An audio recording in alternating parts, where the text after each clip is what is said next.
Shari Pope. I'm the coding supervisor here for Privia North Texas Medical Group. Today I'm going to be talking about some E&M changes that are going to be coming for 2021. We're also going to be talking about the compliance program, also known as the CIP policy for Privia North Texas, and some information about fraud, waste, and abuse. So the 2021 changes that are coming for the evaluation management services are going to be effective in January 2021. CMS felt like the guidelines were outdated and wanted to ease the burden of providers and simplify the office-based and outpatient E&M documentation requirements. The American Medical Association created a CPT RUC work group that was committed to simplifying the work of healthcare providers and improve the health of the patient. The participants included representatives from medical specialty societies, commercial and government payers, as well as CMS policy staff. The goals for the work group were to decrease administrative burden of documentation and coding, to decrease the need for audits, to decrease unnecessary documentation in the medical record that is not needed for patient care, and to ensure that payment for E&M resources based has no direct goal for payment redistribution between specialties.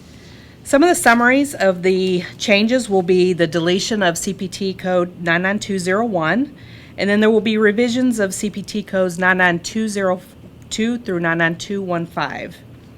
Some of the components that are going to be changing, medically appropriate history and or examination will be required, but there will no longer be bullet points that you have to hit, like, for example, 4 HPI elements, 10 review systems, or 12 physical exam elements. The things that are on the front of the placards that you normally see now for the scores, those are not going to be required anymore. You do have to have some kind of history and some kind of physical exam, but just not specific bullet points anymore. There will be more emphasis on medical decision making, and there will be new definitions for those medical decision makings. They'll be similar to what we currently have, but they'll be a little bit different, so that'll be more information on that coming. Or you can document based on time, and that is total time spent with the patient on the day of the service, including non-face-to-face time. More language will be coming out about that and how we are expected to document for that in the medical record. There'll also be an addition of a new prolonged visit code that hasn't been determined the exact number yet, but that it will be reported only when the visit is based on time and after the total time of the highest level of services, 99202 through 99215, has been exceeded. That new prolonged visit code is not going to be confused with the existing prolonged visit codes, which are 99354 through 99357. Those are a little bit different, so just keep a lookout for that. More information will be coming. Guidelines are still being finalized on these changes. There will be additional training tools coming, probably around November, December time, so keep your eye out for those. The next thing I'm going to talk about is our compliance program. So Privia North Texas has a CIP policy. That's what we refer to it most often. Why do we have a compliance program? It prevents, detects, and corrects noncompliance, fraud, waste, and abuse. It fosters a culture of compliance, ethics, and integrity. It is required as a condition of our contracts with CMS and other payers. What is noncompliance? It is a conduct that does not conform to the law, state, or federal healthcare program requirements or to an organization's ethical and business policies. So what's included in our CIP policy? Written policies, procedures, and code of conduct, compliance officer, compliance committee, and high-level oversight, effective training and communication, effective lines of communication, effective system for routine monitoring, auditing, and identifying compliance risks, procedures and systems for prompt responses to compliance issues, and disciplinary standards within our CIP policy. So we have effective training and education, which includes provider training to all employees. We provide training to all employees on various laws, regulations, policies, and procedures that govern Privia North Texas businesses. All employees must receive mandatory compliance training upon hire, contracting, appointment, and annually thereafter. HIPAA training provides an overview of laws relating to privacy and security of PHI and must be completed by all workforce members upon hire, contracting appointment and annually thereafter. Effective system for routine monitoring, auditing, and identifying the compliance risks. So we have annual auditing and a monitoring plan. Audits and risk assessment results coupled with OIG work plan activities are used to create annual compliance auditing and monitoring plan.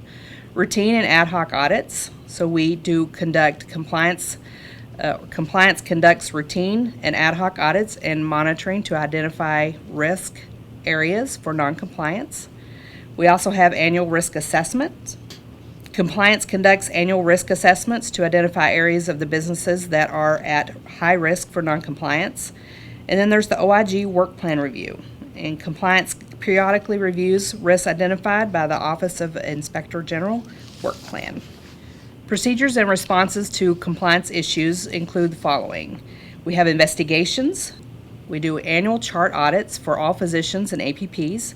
We have corrective action plans that are developed when issues are identified, and we refund overpayments when they are identified, and we refund those promptly.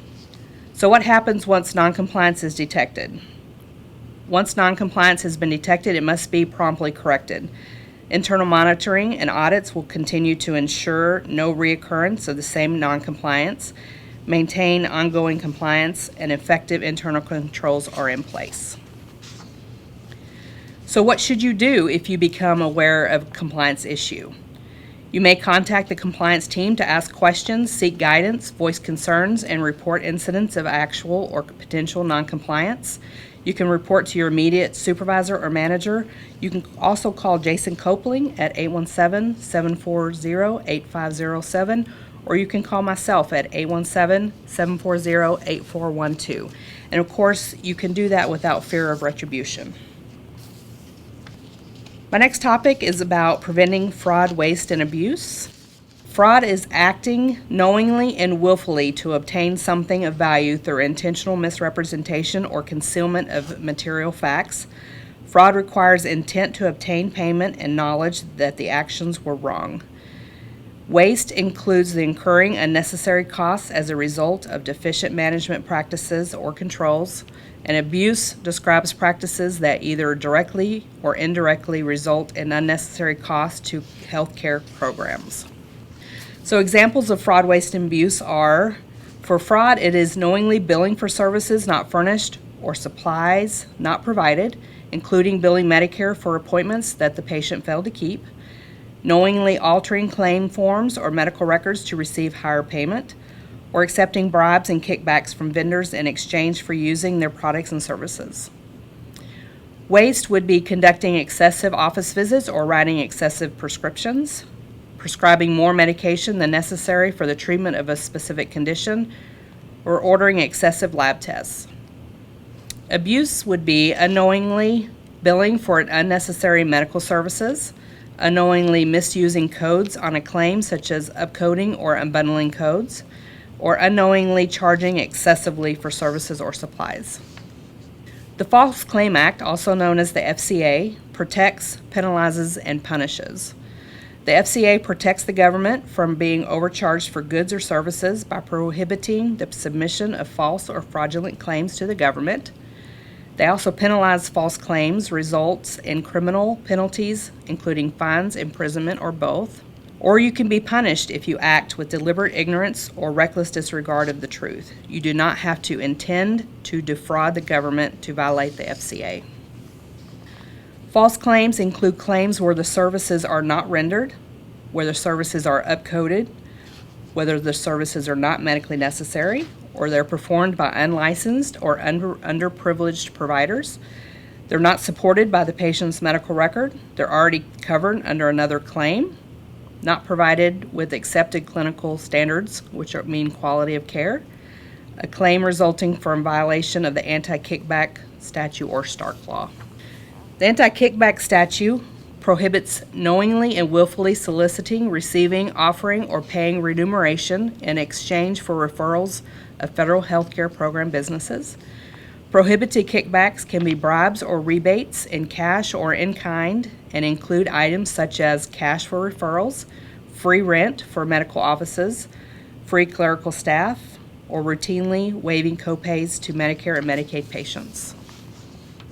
The physician self-referral, also known as the Stark Law, prohibits a physician from making referrals for certain designated health services to an entity when the physician or a member of his or her family has an ownership investment interest or a compensation arrangement, unless the referring physician discloses the relationship to the patient and notifies the patient of other locations where services can be obtained or a specific exception applies.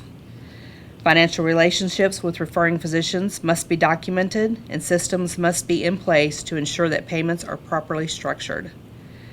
Designated health services are such as clinical laboratory services, physical therapy, occupational therapy, and outpatient speech-language pathology services, radiology and certain other imaging services, radiation therapy and supplies, durable medical equipment and supplies, parenteral and enteral nutrients, equipment and supplies, prosthetic, orthotics, and prosthetic devices and supplies, home health services, outpatient prescription drugs, inpatient and outpatient hospital services. We all play a role in preventing fraud, waste, and abuse. Following these guidelines, look for suspicious activity, conduct yourself in an ethical manner, ensure accurate and timely data and billing, comply with policies and procedures, the code of conduct, applicable laws, regulations, and CMS requirements. Report all non-compliance concerns. If you have questions, ask. Reporting fraud, waste, and abuse. Everyone should report suspected instances of fraud, waste, and abuse. It is your duty. Privia North Texas will not retaliate against you for making a good faith effort in reporting. If fraud, waste, or abuse is detected, it must be promptly corrected. Correcting the problem saves the government money and ensures Privia North Texas is in compliance with government requirements. To correct an issue, our compliance team will design corrective action to correct the underlying problem and to prevent future noncompliance. We will implement corrective actions addressing noncompliance or fraud, waste, and abuse, including consequences for failure to satisfactorily complete the corrective actions. Once corrective actions have been taken, continuously monitor to ensure they are effective. And that completes my portion of the compliance program information for the annual training. If you have any questions, please contact Jason Copeland or myself. We appreciate your time.